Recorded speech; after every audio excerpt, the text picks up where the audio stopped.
Hello friends, क्या आप share market में एंट्री लेना चाहते हैं लेकिन आप डरते हैं? आपको मालूम ही नहीं है कि शेयर मार्केट में जाके हम सक्सेस हो पाएंगे। अगर आप इस तरीके से सोचते हैं तो ये वीडियो आपके लिए बहुत ही यूजफुल होने वाला है।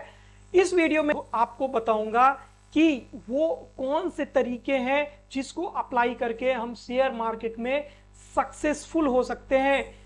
What are the steps to become successful in share market?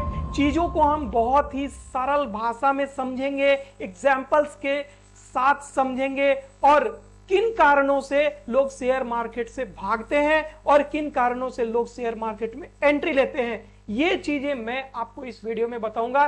तो दोस्तों वीडियो में बने रहिए। उससे पहले अगर आप चैनल पे पहली बार आ रहे हैं तो चैनल को सब्सक्राइब कर लीजिए और बेल आइकन को दबा दीजिए ताकि कोई भी नया वीडियो आने से आप तक पहुंच सके। तो दोस्तों अभी स्टार्ट करते हैं। दोस्तों, आपने एक कहावत सुनी होगी कि शादी का लड्डू जो खाता है वो भी पछताता है और जो नहीं खाता है वो भी पछताता है। शेयर मार्केट में भी कुछ ऐसे ही होता है। कुछ लोग तो शेयर मार्केट को बाहर से ही देखते रहते हैं और उन्हें लगता है कि भाई ये ऐसी चीज है जहां बस हम घुसे और हमारा पैसा सीधे वहां वाइप आउट हो जाएगा, डूब जाएगा। वहीं दूसरी तरफ जो आदमी उसमें एंट्री कर लेता है उसे लगता है कि अरे हम गलत जगह आ गए। ऐसा क्यों लगता है? क्योंकि उन्होंने कोई अवेयरनेस इकट्ठा ही नहीं किया, कोई नॉलेज गैदर ही नहीं किया, कोई स्किल्स सीखा ही नहीं। बस आए, पैसा लेके और धड़ाम से उसमें कूद गए और फिर नुकसान ले लिया। जब नुकसान ले लिया फिर जानकारी इकट्ठा करना शुरू किया, तब उन्हें पता चला कि अरे इसमें तो फंडामेंटल एनालिसिस जैसी कोई चीज होती है जो कि हमें स्टॉक्स के बारे में करना था। इसमें तो टेक्निकल एनालिसिस जैसी कोई चीज होती है जिससे हमें पता चलता कि कब हमें एंट्री लेना है, कब हमें एग्जिट लेना है, कितना स्टॉप लॉस लगाना है।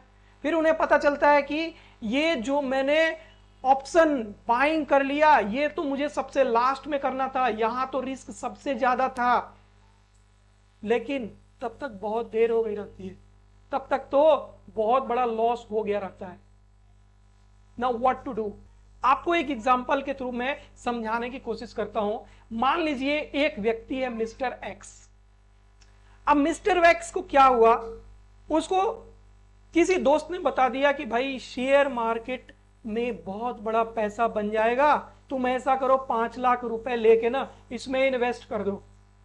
और फिर वो क्या करता है, 5 लाख रुपए लेता है, फिर सीधे वो जंप कर देता है, 2-4 स्टॉक्स इधर उधर से पता करता है और उसमें पैसे डाल देता है। लेकिन होता क्या है, पता चलता है 1 साल 1.5 साल के बाद 5 लाख रुपए का 4,20,000 हो गया।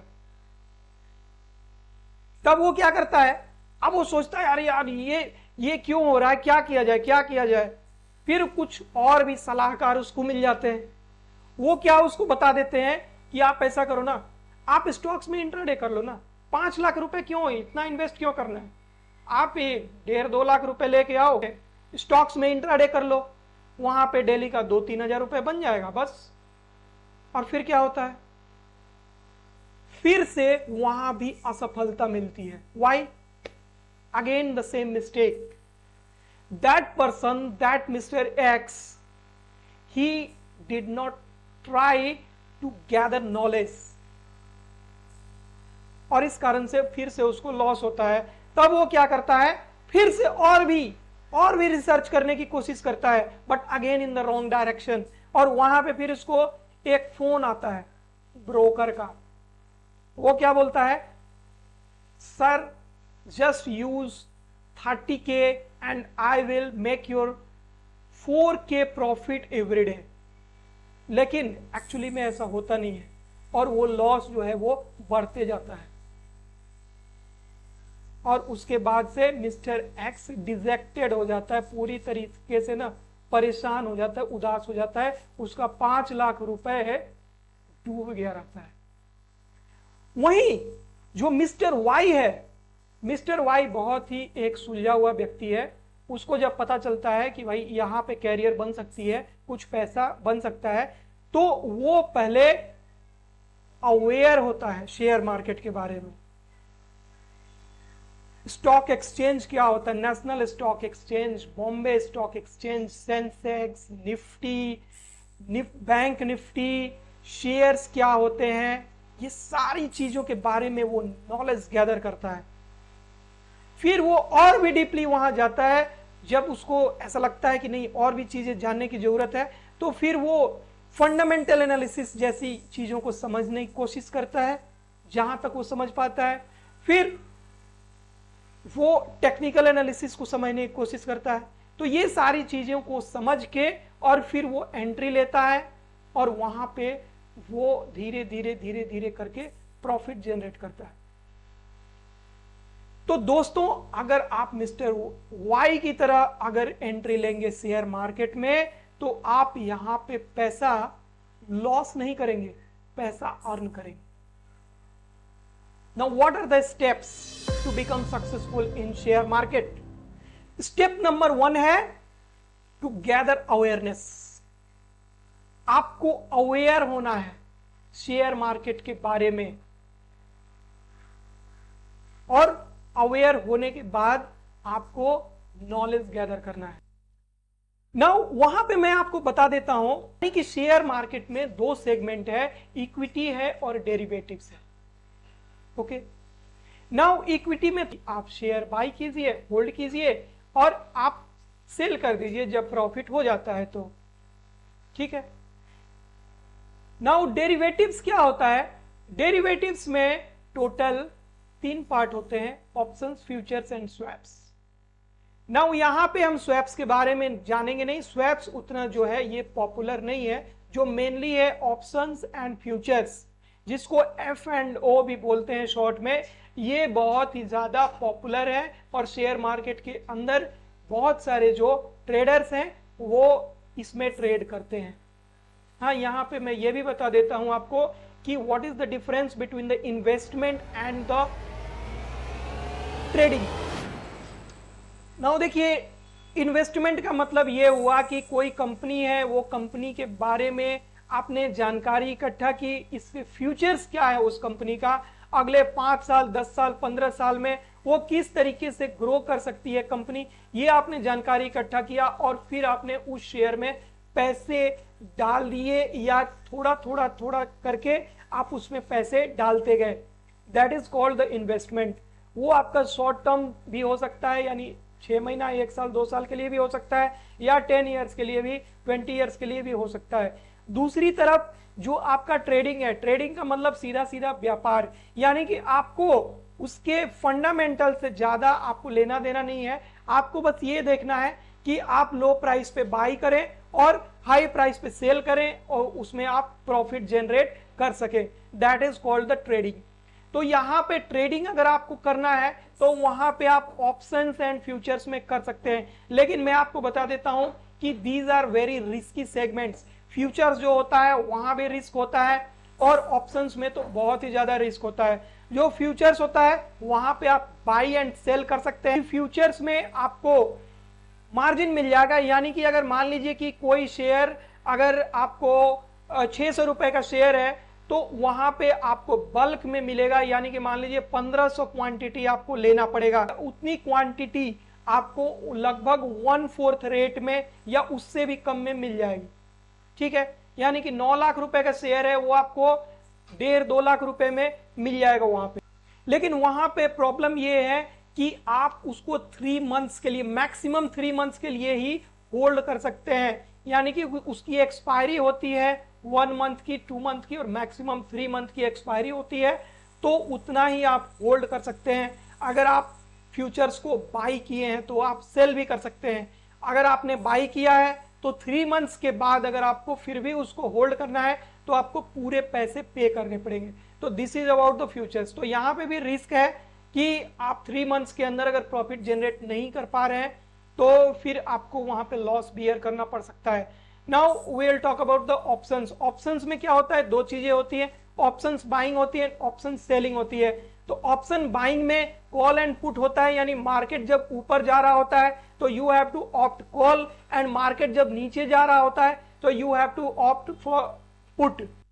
इन द सेम वे आप ऑप्शन सेलिंग में भी कर सकते हैं, कॉल एंड पुट में आप ट्रेड कर सकते हैं। ठीक है, तो ये मैंने आपको यहाँ पे बेसिक जानकारी दे दी डेरिवेटिव्स के बारे में। इस पे डिटेल में एक वीडियो लाऊंगा सेपरेट, वहां पे मैं सारी चीजों को बताऊंगा। तो यहाँ पे मैं आपको सिर्फ बेसिक नॉलेज दे रहा था कि शेयर मार्केट के अंदर हम क्या क्या चीजें कर सकते हैं, किस तरीके से हम इक्विटी में इन्वेस्ट कर सकते हैं, किस तरीके से हम डेरिवेटिव्स में ट्रेड कर सकते हैं।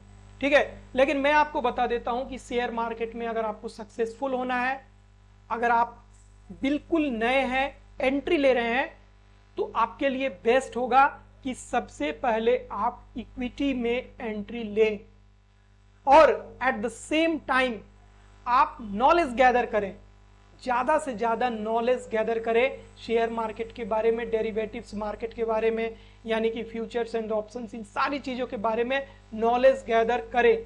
और साथ में आप इन्वेस्टमेंट कहां पे करें? Equity market.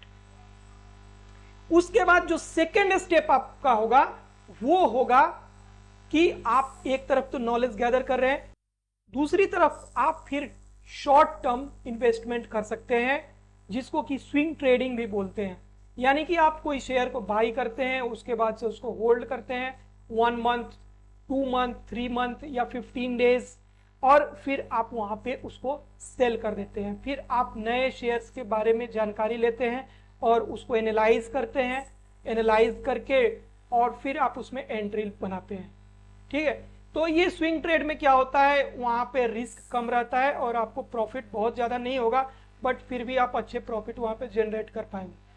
वहां फिर आपको जब सक्सेस मिलने लगेगा, कुछ प्रॉफिट आप जनरेट कर पाएंगे, तो उस प्रॉफिट के पैसे से आप इंट्राडे स्टार्ट करें। अगर आप चाहते हैं इंट्राडे स्टार्ट करना, तो अगर आपके पास सफिशिएंट टाइम है इंट्राडे करने के लिए, तो आप उस प्रॉफिट के पैसे से जो कि आपने स्विंग ट्रेड से जनरेट किया है, जो कि आपने इन्वेस्टमेंट से जनरेट किया है, उससे आप इंट्राडे स्टार्ट कर सकते हैं लो कैपिटल के साथ। इंट्राडे में आप जब सक्सेसफुल हो रहे हैं, पैसे वहां पे जनरेट कर रहे हैं, स्टॉक्स में पैसे जनरेट कर रहे हैं, फिर आप धीरे धीरे फ्यूचर्स एंड ऑप्शंस में एंट्री ले सकते हैं। तो ये आपके स्टेप्स हैं। सबसे पहले स्विंग ट्रेडिंग, देन आपको intraday trading in stocks, and then in the end आपको options and futures. Options and futures में भी आपको मैं बता दूं कि ऑप्शन सेलिंग जो होता है वो कंपैरेटिवली सेफ होता है, और जो ऑप्शन बाइंग होता है सबसे ज्यादा रिस्की होता है। इस पे मैं एक सेपरेट वीडियो भी लाऊंगा जिसमें ऑप्शंस एंड फ्यूचर्स को हम पूरी तरीके से डिस्कस करेंगे। तो दोस्तों ये थी कुछ जानकारियां जो मैं आपको देना चाह रहा था कि आप शेयर मार्केट में अगर सक्सेसफुल होना चाहते हैं तो the first step is to be aware, the second step is to gather knowledge, and the third step is to acquire set of skills which will help you to become successful in intraday, in option trading and futures trading. Okay friends, तो दोस्तों I hope कि आपको ये video अच्छा लगा होगा। मैं इसी तरीके के एजुकेशनल वीडियो आपके लिए लाता रहूंगा। इस वीडियो में इतना ही। Thank you very much.